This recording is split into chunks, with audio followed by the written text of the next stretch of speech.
नमस्कार. अमावस्या हे नाव ऐकलं की अंगात एक भीती दडते. अमावस्याला लोक का घाबरतात? अमावस्येची रात्र आली की अनेक लोकांना भीती वाटते. पण तुम्हाला यामागचे विज्ञान माहीत आहे का?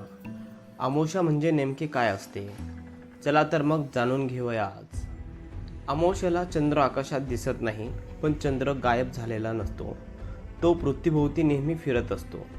फक्त त्याचा प्रकाशित भाग आपल्यापासून दूर असतो. अशा वेळी चंद्र आपल्याला दिसत नाही. अमावस्याला रात्री अंधार जास्त जाणवतो, कारण चंद्रप्रकाश जवळजवळ दिसत नाही. पूर्वी रस्त्यावर दिवे नव्हते, घरामध्ये आजसारखी प्रकाश व्यवस्था नव्हती. त्यामुळे अमावस्येची रात्र अधिक अंधारी आणि त्यामुळे भीतीदायक वाटत होती. अंधारामध्ये आपली दृष्टी कमी होते, आवाज मात्र अधिक जाणवू शकतो. झाडांची सावली विचित्र दिसू शकते, वाऱ्यांची वस्तू हलताना दिसू शकतात. यामुळे मेंदू चुकीचा अंदाज लावू शकतो.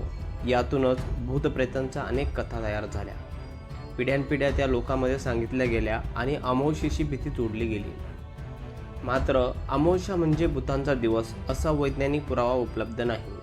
अमावस्या ही खगोलीय घटना आहे. चंद्राच्या पृथ्वीभोवतीच्या भ्रमणामुळे ती होते.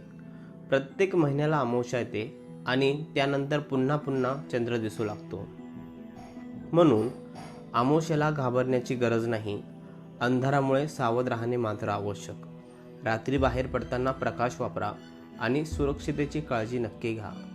तर मित्रांनो, लक्षात ठेवा, अमावस्या म्हणजे नैसर्गिक खगोलीय घटना. ती स्वतःमध्ये अशुभ किंवा धोकादायक नाही. भीतीपेक्षा विज्ञान समजून घेणे महत्त्वाचे.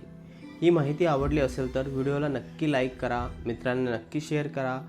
अशाच विज्ञानविषयक माहितीसाठी सबस्क्राईब करून ठेवा. धन्यवाद. भेटूया पुढील व्हिडिओमध्ये.